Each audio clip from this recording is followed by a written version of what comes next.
Слово за животот, март 2025.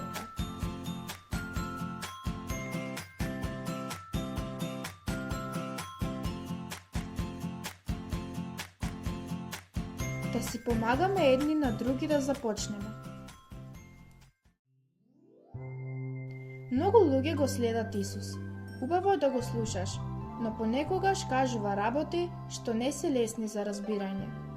Денес зборува за љубовта кон непријателот, за доброто што го правиме без да очекуваме благодарност. Но кој може така да постапува? Исус исто така вели: не судете, простете, но гумина мислат: не, тоа не ме засега. Но тој продолжува со еден необичен пример. Зборува за раската во окото на братот и гредата во нашето. Исус во Евангелието по Лука вели: зошто ја гледаш раската во окото на својот брат, а гредата во своето око не ја забележуваш? Лука 6 глава 41 ред. Да, Исус е во право. Лесно е да ги видиме туѓите грешки, а да ги занемариме сопствените.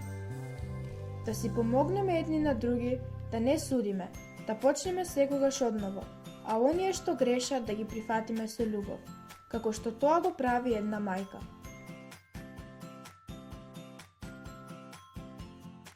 Да си помагаме едни на други да започнеме.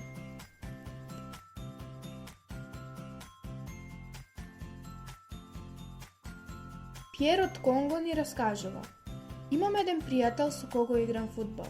Еден ден случајно за време на надпреворот го удрив по ногата. Се налути на мене и не сакаше повеќе да зборува со мене, иако му се извинив.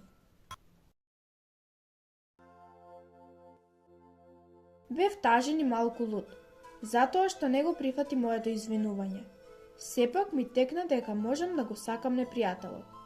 Почнав да му помогам во мали работи, иако тој се правеше дека не забележува.